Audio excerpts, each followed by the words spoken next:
Javi, we did it again, man. Oh yeah, what's up? What do we do this Another time? fantastic Memorial Day, man. Right, Weekend, right? It's a little overcast, but we made it to Monday, the actual holiday. right. And how have you been? We're recording in the middle of the Memorial Day. How have you been enjoying it so far? It's raining, so no extraneous activities. So it's been a pretty good That you morning really want to do, though, right? that I need to do. You're really upset about it right now. You want to pull trees with your hands. Yeah. Um. Yeah. I mean, just kind of relaxing, man. I mean, nothing else to really do. Yeah, I hear you. I hear you, man. I've also been relaxing. Um, just woke up from a good siesta. Oh yeah. All right. Uh, I feel refreshed right now.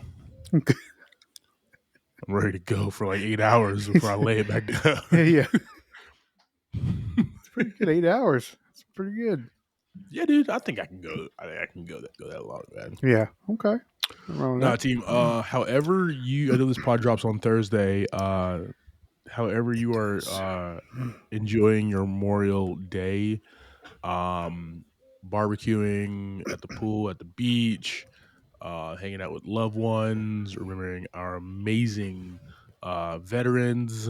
Let's just make sure we know the reason for the season. Yeah. Um, and we are definitely understanding that this great holiday comes once a year, and carpe diem, team.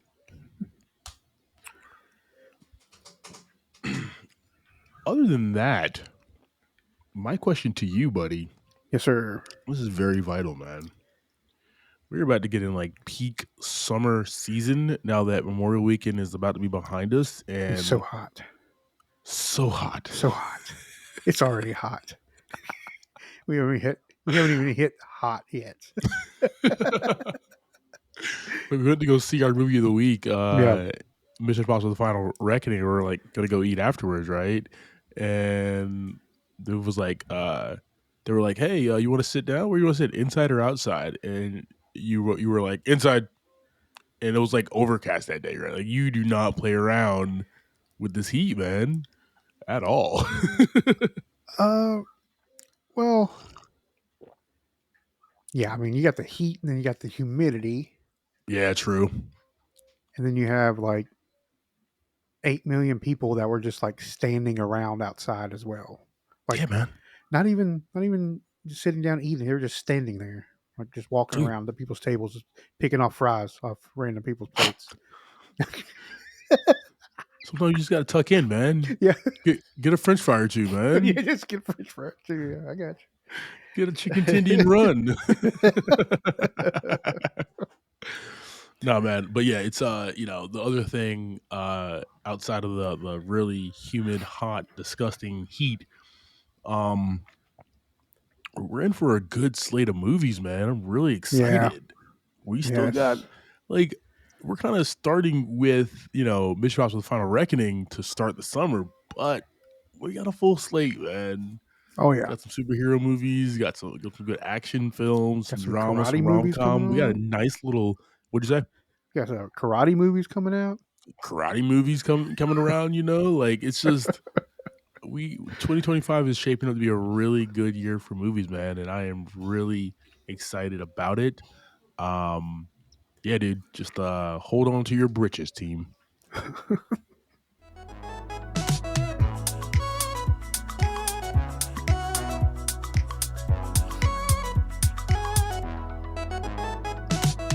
Welcome to this episode of Movie in a Pod. I'm Clyde Smith. And I am Javier Villalobos. For this week's episode, we're discussing trailers for I Don't Understand. I Know What You Did Last Summer, and our movie of the week, Mission Impossible: The Final Reckoning.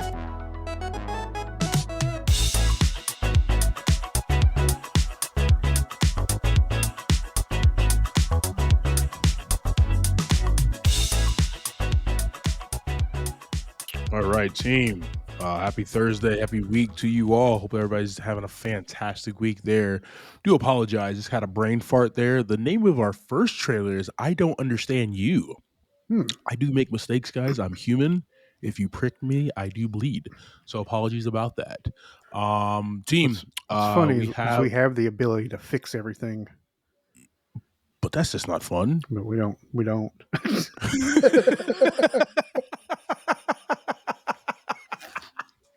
Well, Precisely. one of us doesn't.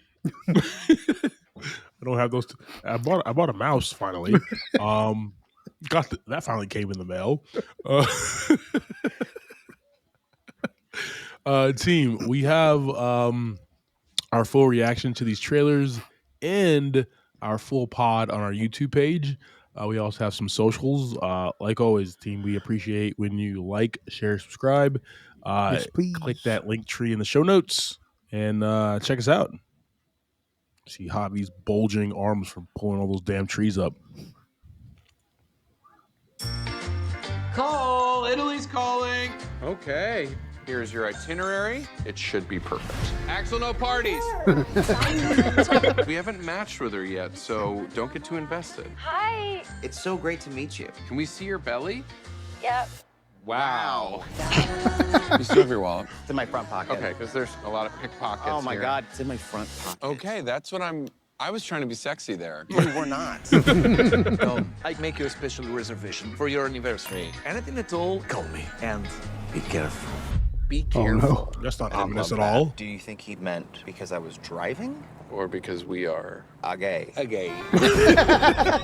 This is the restaurant we're supposed to be at? Yeah, it's authentic. I don't understand you. Do you speak any English? Vino. I know what that word means. We'll take a whole case if you got it.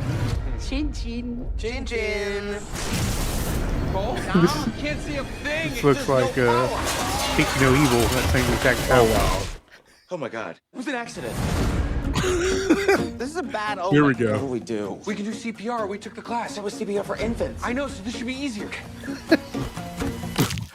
Oh, that's gross. Bones? I hurt her? No. That was gross. Someone's coming. What are you doing? Getting rid of the evidence. Help me. Oh my god. I knew how important it was for my mother to have you here tonight. Your mother. See, you no go till we drink together. Okay. Go now. Gotta hide the body. Who's gonna get out I've of been here? trying to get a hold of you because the baby's coming. What? We need to go get our son right now. You going to be dead. What? I don't understand you. You're going to be dead. I don't want to be dead. Why not? He's great. Oh! He was gonna stab you with that knife. And then he was gonna drink that champagne. What in We the have world? a child coming. This is And I will wild. not risk This is our almost like a family's life because really she messed up tumbled Weekend down at a Bernie's. flight of stairs.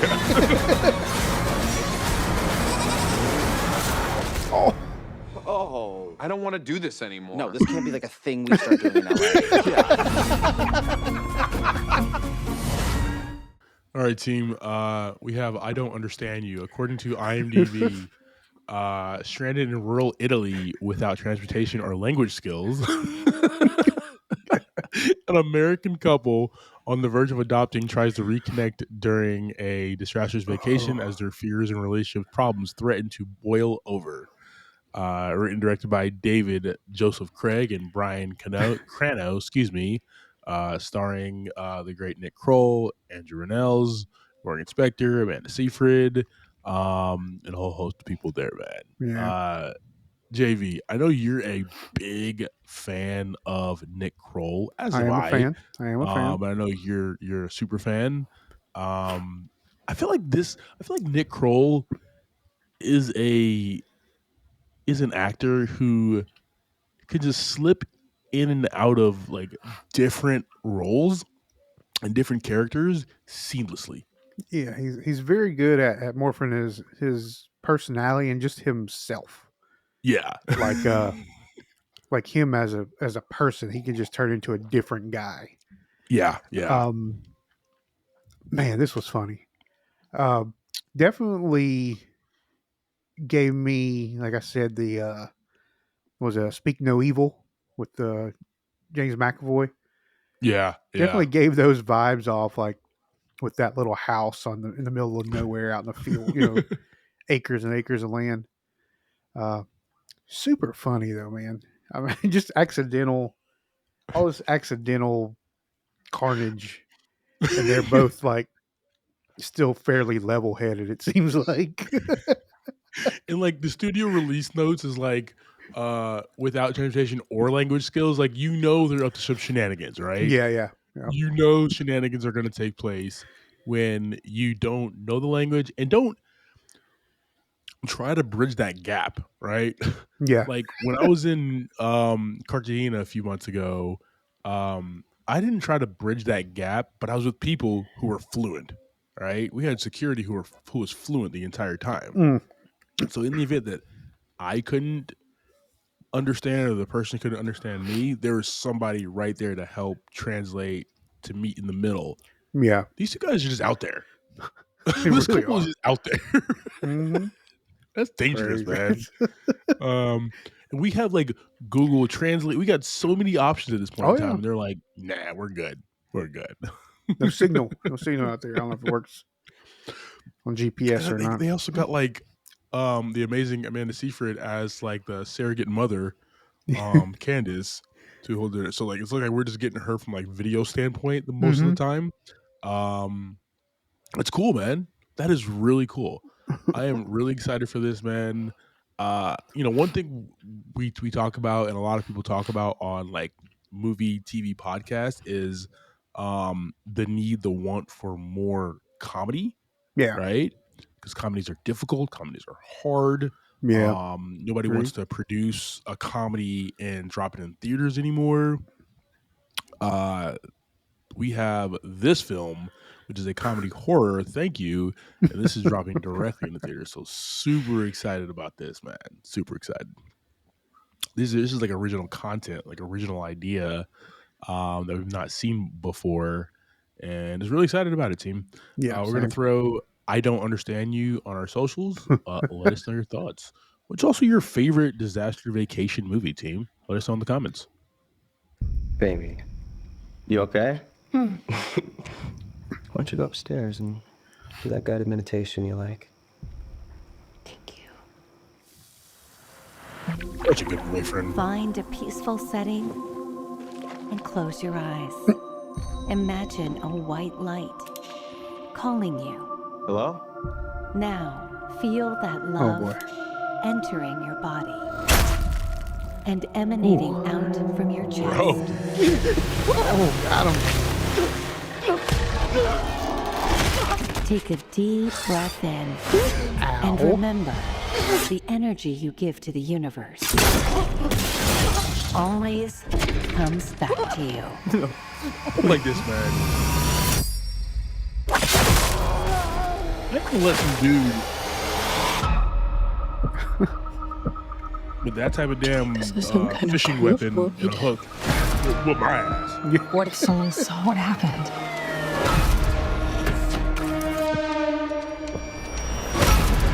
You need to handle this. This isn't the first time there's been violence like this in South Korea. Man, It's not going to stop. Fred, your ascot. I need to start Oh, drinking. wrong frame, guys. Someone's coming after us. I need your help.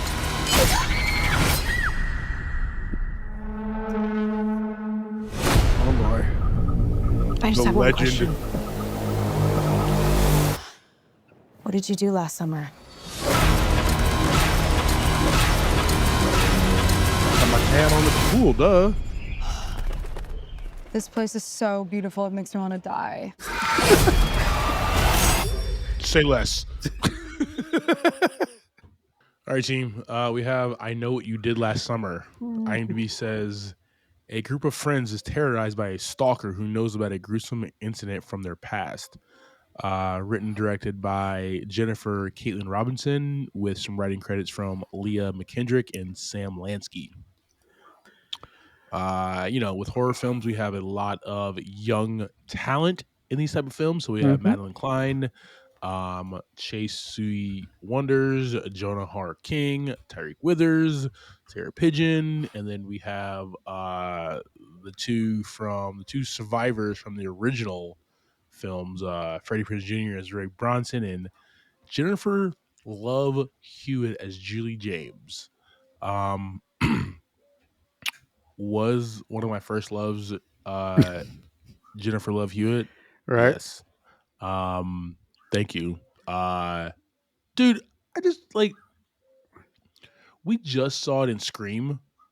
We did we re- like is this necessary? The Right? Like we movie just is the saw movie this. necessary? Is that what you mean? That what you said? Yes. Like come on Hollywood. Come on. Well, they're doing it Come with on all of them, man.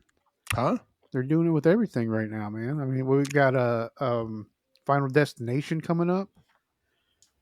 We got, like I said, we just did the whole Scream thing. It's just what it is, man. You're right cuz our movie next week, Karate Kid Legends, right? Oh, Karate Kid Legends, Karate Kid. Top Gun Maverick. Top Gun Maverick really opened the can of worms. It was like, dude, people like nostalgia. Well, I mean, that being said, I mean, Mission Impossible. We're movies in movie after movie after movie. Not saying it's like there hasn't been like as big of a break in between, but still. Yeah, no, I feel what you're talking about. But like I just this series, like the Scream movies were fun and exciting, like Scream 1, 2, and 3. Yeah. Even 4 made sense. Scary Movie was also fantastic. Scary Movie is just Just the amazing. best. You slash and gash, you put another hole in your what? I know what you did last summer. Thank you for the first one. Yeah. The second one was really unnecessary. Them on that island, but I mean, I'm still gonna tuck in for this one, man. I'm Yeah, you gotta talking give it a- shit right now, but like I'm gonna watch it. Yeah, you gotta I'm give probably gonna go see it in theaters too. You know what I mean? Like, it. Go what am I dressed up talking about right now? in your and everything. Yeah, yes, dog. Going there with my slicker. I just like we just talked about the Nick Kroll movie and original content, right? Yeah. Fresh ideas.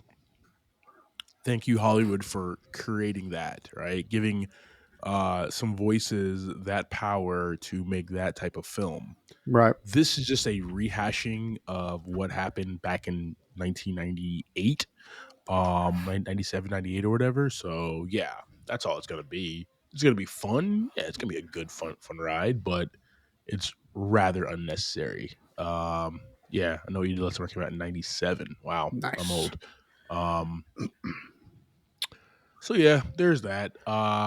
We'll throw this on our socials. I'm not really looking. I mean, I'm gonna watch it in theaters, but you know, I mean, I don't know if I'll go see it in theaters unless it's one we do for the pod. I'm telling you right now, it's probably not. Then I will probably not be seeing it in the theaters. I'll wait till it hits the streaming services and I'll check it out then. I'll talk to our executive producers and make sure that it's not. Yeah, we'll make it. I'll send that email right now. Send a note. Send a note up the chain to our bosses. Team, we'll throw I Know What You Did Last Summer on our socials. Let us know your thoughts. What is also your favorite like slasher film, team? Scream series. We have the Halloween. There's so many Friday good the ones. 13th, Texas Chainsaw. We have so many teams. So let us know. All right, brother. Let's hop into this week's movie, man. Let's go. This was a long one, man. This was a lot of time invested. 170 minutes in this one. Team, we have Mission Impossible: The Final Reckoning. This movie was released in the United States May 23rd, 2025. Written and directed by Christopher McQuarrie with some help writing from Eric Gendrinson, who helped out on Mission Impossible: Dead Reckoning. We have a $400 million budget, and so far has grossed $204.5 million. That's crazy. That's crazy. Starting this, we have Tom Cruise as Ethan Hunt, Haley Atwell as Grace, Ving Rhames as Luther Stickle, Simon Pegg as Benji, Asaya Morales as Gabriel, and Palm Clementif as Paris, and a whole list of other awesome people in this cast. Yeah, man. Dude, just go ahead and give us that quick Yeah. synopsis if you can. Make it quick, brief. 170 minutes. Can you just reduce it down to a few words? I can. I I actually believe in you. do probably less words than I'm doing now, but Ethan Hunt goes on a final mission to save the world from an AI nuclear attack. Team, this is the moment I've been talking about for a very long time on this pod and in my life. Where the robots start taking over. Yeah, it It's comes up happening, every team. once in a while. Every once in a while. Okay. I'm a almost 40-year-old man without that many fears. That's my one fear. Okay. He said, I'll fight an alligator, but I ain't trying to see no AI. I will go 1v1 against a gorilla. Okay. Yes. Okay. Y'all, these damn tech companies are giving way too much power to these damn AI, man. Just, oh yeah, we'll just give it to the AI, let him do it. Yeah. Now it's a him, okay? It has a name. Oh. Now it's a him or a her. That's how Skynet became self-aware. Another movie that I just recently watched, Mm-hmm. yesterday morning actually, Age of Ultron, tucked in. It's been 10 years since it's released, by the way. Still right on track.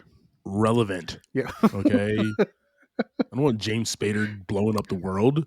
Okay. I don't want that happening. I mean, they're almost the same movie. This one, almost the same exact movie. Here's the thing, guys. Okay. I'm going to boil this down. We'll talk about our amazing characters, including my man Greg Tarzan Davis. Just a few minutes here, but All right. man creates AI. Man Mm-hmm. puts AI in literally everything. Mm-hmm. AI goes, I can do a better job than these fallible human beings. Mm-hmm. Wait, I don't need these fallible human beings. Let's destroy them all. That's the storyline. And then we need Kyle Reese to go back in time. It's just a whole cycle, team. Okay, Yeah. Can we just stop? We break the cycle here. Mission Impossible: The Final Reckoning, team. We see Tom Cruise's Ethan Hunt and his team trying to stop this entity. And this Tom, what's up? I was going to ask you a question real quick because I was trying to remember. This ties back into the very first one, doesn't it? Like This actually the plays, start of the mission. This plays into like the first film. Yeah, that's what I mean. Yeah, like his first big mission back in 1996, all leading up all the way to 2025. Yeah, so like they retcon a lot, Mm-hmm. which was actually fun.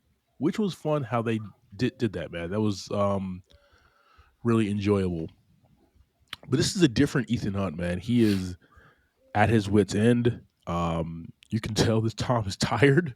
This Ethan Hunt is tired. Mm-hmm. Man, says there's so many damn missions.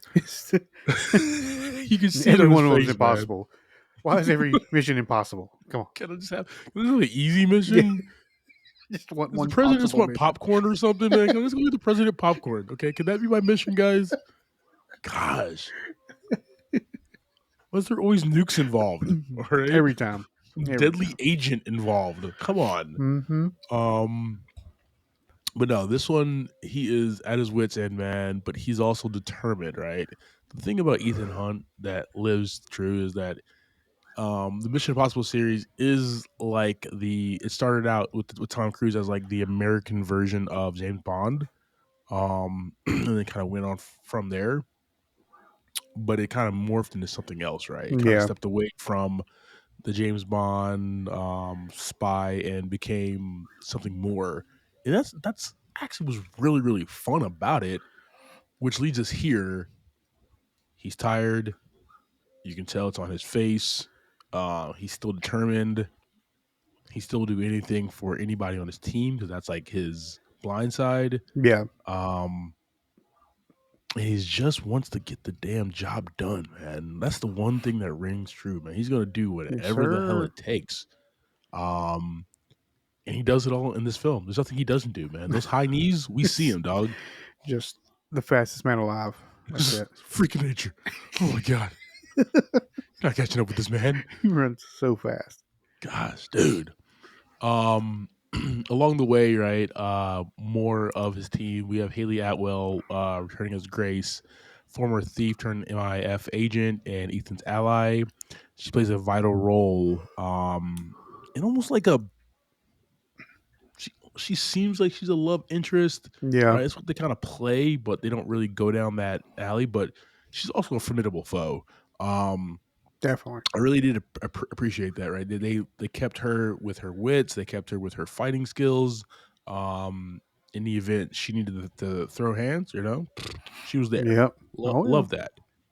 Um, we see a different Ving Rhames here, right? Luther Stickle, and with him, he is trying to help create the poison pill for the entity, the AI, but he's kind of dying, I guess, right? He has Yeah. basically a medical bed. He has tubes up his nose and everything, right? But he's still hard at work to make sure that he does the thing.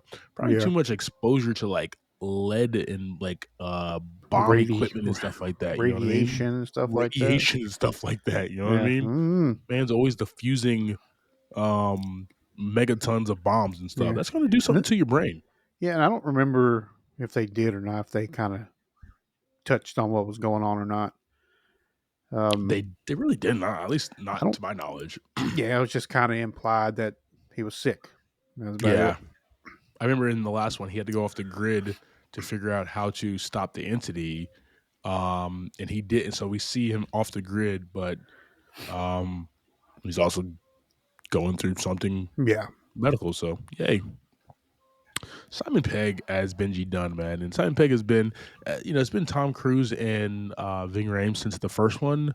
But Simon Pegg came through in 2006 in MI3, and he's been a fantastic addition, right? Starting out Yeah. first as a technical field agent, right? He was just calm. He was the man in the chair.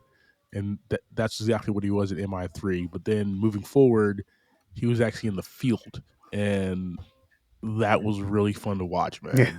Like him progress. And Benji ended up being a badass in this film where even Ethan Hunt was like, protect your team, right? Benji, like, you're team leader. And you saw that little fear in his eye, but there was also a spark like, shit, I am team leader, man. Let's go. Yeah. I like that, right? That level up there. And Simon Pegg's always good to see on the screen. I mean, oh yeah, he's got a humor about him for this particular movie. He just hits it on the spot every time. Yeah. He does that thing right with humor where he's gonna bring the levity and comedy in tense situations. Yeah, And like he did in this even when he's dying, like a nervous humor or Yeah, awkward yeah. humor. Yes. So good, yeah. He brings it. But on like, the I just spot. love the evolution of him as more of a badass now. Yeah. Because I remember even in Ghost Protocol, which is the fourth one, so his first time like in the field, he was a little scared, man. Like the entire movie, he barely hit anybody or shot it. He just was there. You know what I mean? As the tech guy, so that was really fun. We have Issei Morales coming back as Gabriel, an assassin in ties to Ethan's past before MIF. He was working with the liaison. Now in this movie, he's trying to take over the entity. And right, I like. He seemed like more of a threat in Dead Reckoning than this one. He seemed like a whiny little girl in this film at times. Yeah, he was just kind of a pack mule for the pill, right? Yeah, he just kind of he basically just protected it the whole time. Yeah, exactly. It's my power. I want to hold the entity. Yeah. Like, that's the vibe I got from Gabriel in this film, right? We even 1,000%. kind of fell off the emotional weight of the past ties between Gabriel and Ethan, right? I thought we were going to get more of that, but as I think about it more,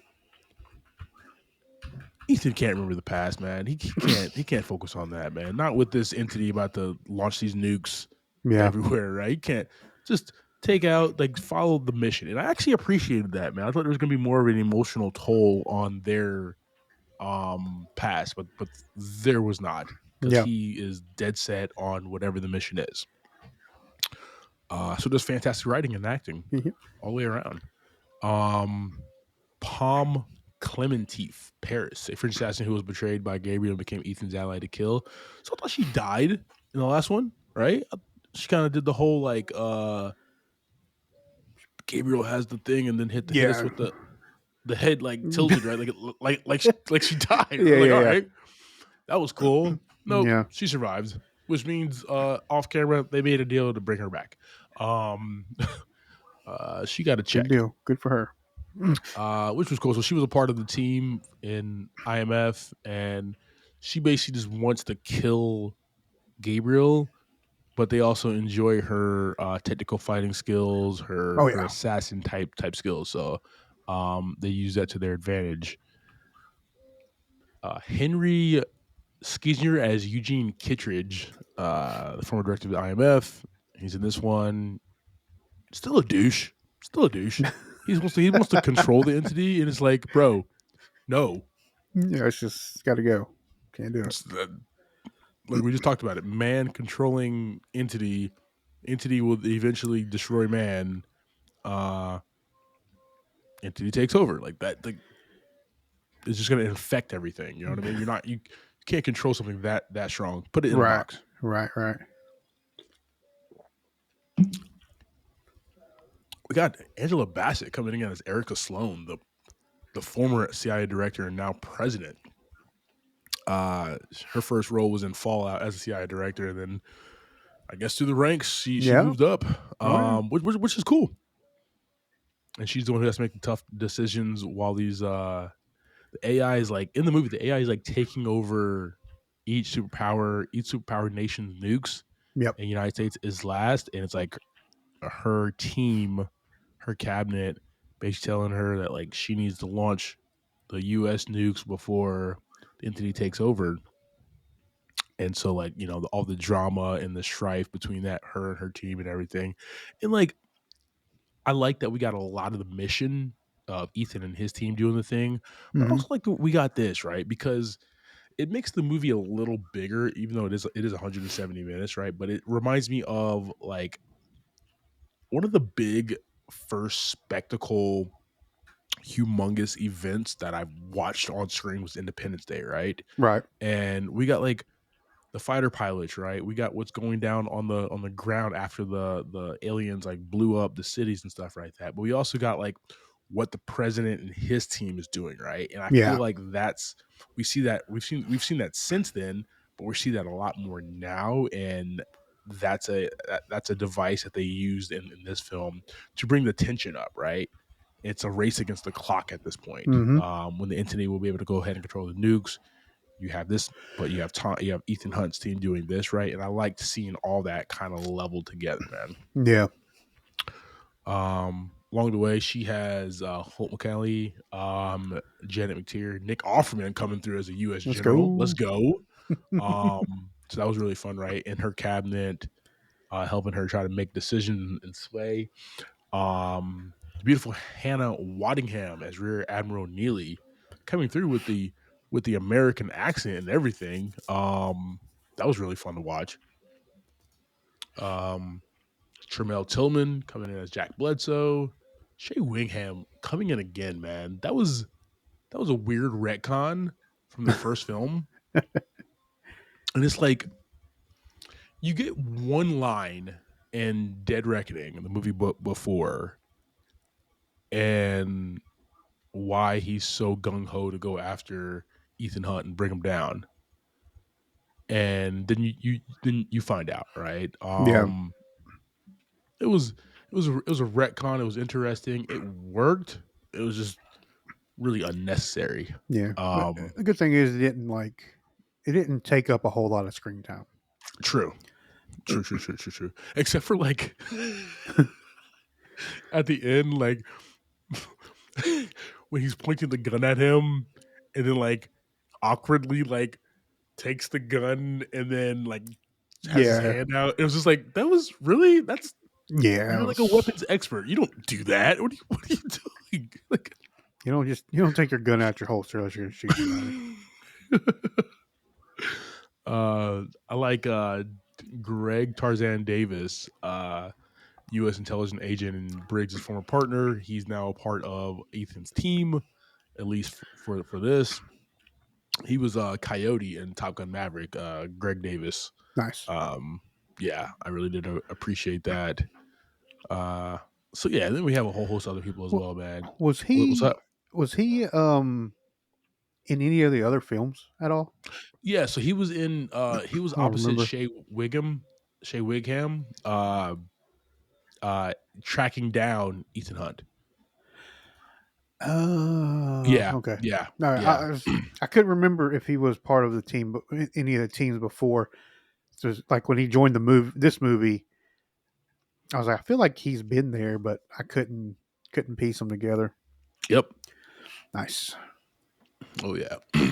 Last person I want to talk about here, who I think was your wife's favorite, I heard, was Katie O'Brien as Kodiak, a U.S. Navy diver on board the submarine. Did I hear her say like I like her better than I like most people in this movie or something? I think Christina said that. But she was a badass, right? She was in charge of that that like experimental diving suit or whatever that Ethan Hunt puts on, Oh and yeah. I actually got you. saves his life as well. Yeah, she enjoyed her in the film. Yeah, she was fun. I Katie mean, she's O'Brien's just actually a really good good. actress in general. Yeah. And she's actually been in some stuff, man. I really appreciate that. She was in Twisters, Love Lies Bleeding. She was in that's right. I do remember her. She had a recurring role in The Mandalorian. So Yeah, she was um, also Agents of Shield and then Ant-Man and the yep, Wasp. that's right. That's right. All over the place. Let's go. Her birthday is Yeah, 2 days she's after badass. mine. So Oh, I like young talent. Keep it going here. So this is a Mission Impossible film team, and Christian McQuarrie and Tom Cruise and this team, they don't mess around. They don't mess around at all when it comes to look, feel, scope. Right? These are the movies that you go to the movie theater to go see, right? Because you're not getting the blue screen, you're not getting the green screen, right? You're not getting in it. You're getting a world that is really felt, lived in, that you're actually there on the mission with them, man. When he's running through the streets of London, right? yeah, When he's in this like African safari, he's running down this plane, which I thought he was going to catch. I really thought he was going to catch this plane, man. got close. He Got close, dog. But had a pinky on it. I mean, he'd been running for like 2 days up to that point. Even when he's like in the even when he's like underwater, man, it looked just real. Like he was really there, like in a submarine, man. And that's what I love about this team, this producing team, McQuarrie and Cruise. They just do things well, man, and it looks Agreed. beautiful. It just looks beautiful. I loved it when they were on the USS George H.W. Bush. That looked dope and tight, quartered and everything, man. Yeah. When they were on the deck of the carrier Shrike with Hannah Waddingham's Admiral Neely, everything just looks real. Even the base, the underground off-grid base that the president was in, man. Yeah. I'm saying, like, dude, this is why we go to the movies, man, to see Right. stuff like this. I don't need to see like green screen. Like what's good? I watched Age of Ultron, right? Yeah. And yes, a lot of that was filmed on site, but some of it was green and blue screen. It just gets a little too expensive. I get it. They did a good job. Out movies like that. They did a fantastic job. Fantastic job. But you can tell the difference of watching Dead Reckoning, the Final Reckoning, and then Age of Ultron, right? Yep. All right, Cap. I see that you're using blue green screen right here. Yeah. Ethan Hunt is literally hanging from a plane right now. Okay. Yeah, that was wild. was the best, man. And you just get the real world, right? Like the wind on his face and on his body and stuff. You just get the real deal. Yeah. You just can't get that. I mean, So CGI just ain't there. and probably never gonna be there like that. Okay, it's never gonna replace like the real thing. Yeah. Unfortunately, we destroyed the entity, so we're never gonna get there. Nope. I don't think Siri has it yet. But anyway, I think Chat GPT is like right around the corner. well, when ChatGPT made our Jedi's on Star Wars Day, did not do a good job. It really Did not do a good job at all. Oh, it looked horrible. Yeah, so my favorite thing was that look and feel, and I was just watching I was listening to a podcast with Aisha Tyler from Archer, and she's like, they want to do a Nice. real movie, right? And the whole basis of Archer was if James Bond was a real person, he'd be a complete asshole, right? And that's the whole basis of Archer, right? So good. Like he'd be a scumbag. Yeah. He'd be an alcoholic scumbag who's an asshole to everybody. We'll never get like what they want to see is what we want to see in real life is the actual realness of the Mm-hmm. film, and that's what like Tom Cruise gets. That's what Tom Cruise brings us, right? That realness. We'll never see something this authentic in real, and that's why Tom does these stunts, man. I think I think that's just like the most beautiful thing about these films. It kind of left the missions, which are important, and more about the spectacle. Yeah, I mean, you can get right up in this dude's face. Like I was saying, I mean, just him on that plane, like you're right in his face, in Tom Cruise's face. Yeah, the wind. Yeah, spectacular. Even like when he's, it's just. I even like the submarine scene, man. Yeah, that was intense. It was just real. We'll never get that from like a James Bond movie, right? We'll never get that from anything else. But like, this is what this guy brings to the table every single time, man. Yeah. Yeah, I love the look and feel and scope of this film. Music, we had a change, right? We had Lauren Balfe who was going to do it originally. I think he got stepped away because of the writer's strike or whatever that happened here. So we got music by Max Aru and Alfie Godfrey. Lauren Balfe was one of the best on here in the last film as far as like music and feel and everything attached to it. These guys did a decent job, not as good, but still definitely enjoyable here. I really wanted him to. I don't like that he was replaced, man, because Lauren Balfe is one of the best doing it right now as far as producers. All right, man. I do have a theme here. All right. Don't trust that damn AI, man. Simple as that. Nope. Stop trusting AIs. Stop putting it in your cars. Stop putting it on your phones. Stop letting it turn you into Jedis on Star Wars Day. It's not a good look. Just not a good look at all, guys. But do put your trust in Ethan Hunt, because that son of a bitch will get the job done. Yep. As Holt said, Holt McCallany as steering Bernstein, the Secretary of Defense.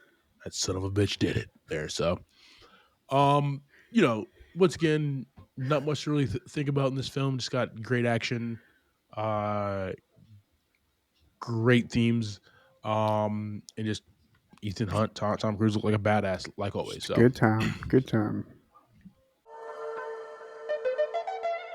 All right, team. That's our conversation about 2025's Mission Impossible: The Final Reckoning. JV, give me your thoughts and ratings, brother. Yes, sir. This movie's gonna get 4 out of 5 buckets popcorn from me. Okay. I mean, basically, it was a long movie. It was so long. Goodness. I mean, that being said, it was fast paced. Yeah. And the kind of they're talking through the plans a lot, and they kind of do this throughout the movies. They talk about the plans, and then you start seeing the plans happen. Yeah. Which helps with like not just sitting there and listening to this guy talk for 30 minutes about his plan. So I've always liked that about these movies is like the discussion and immediately just seeing it all happen. Yeah. Next shot is them like actually doing it. Yeah. So cool. But I mean, solid cast. I mean, everybody has a really good role, and they've all played those roles, movie to movie. It doesn't really change. They don't like shift characters. They are.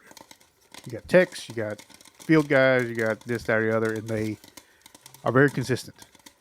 So it's fun to see a movie that you know what you're getting when you go in there. Oh yeah. And it held up. It was a good time. Good stuff. What about you, man? I'm right there with you, man. I'm gonna say 4 buckets of popcorn for this. People were like comparing it to other like Dead Reckoning, the Fallout, and all the other ones as well, man. For me, my favorite Mission Impossible film is still Mission Impossible 3, the one directed by J.J. Abrams. Only because we got the best villain in Philip Seymour Hoffman, right? And you get those high knees at their best, at their peak Tom Cruise, okay? So that was really, really, really fun. But there's really not a bad film in this series. Everybody talks about the John Woo 2000 Mission Impossible 2 as being the worst one. That was just a different film, man. It was just a different feel. It was still a good, fun mission. These are not a single one of these are bad movies. Right. It's just for this one, you're right. A little long in the tooth. I appreciate the send off, right? That Dark Knight Rises type send off thing.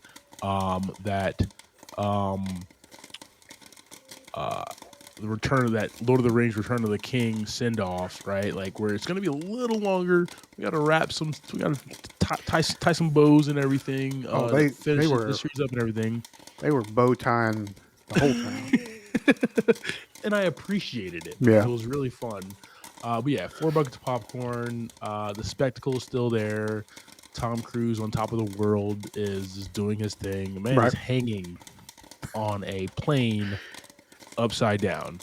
I saw a quick promo. I think it was on Amazon, where it was just him like standing on the wings of the plane, and they're just flying in the air, and he's like, "We'll see you in theater." That's his tagline, dude. I'll see you. He's just standing in mid-flight, just we'll see you in theater. It was awesome. Old Tom Cruise, man, love it. Yeah, 4 buckets of popcorn team from me. Thank you for subscribing to this week's episode, talking through Mission Impossible: The Final Reckoning. Next week, we'll be discussing Karate Kid Legends. That's showing at a theater near you. Like always, I am Clyde Smith. You can follow me across all socials. I am Clyde D. Smith. I am Javier Villalobos. You can find me across all socials at Mr. J8200. Thanks, guys. Appreciate it. Enjoy that final mission, team.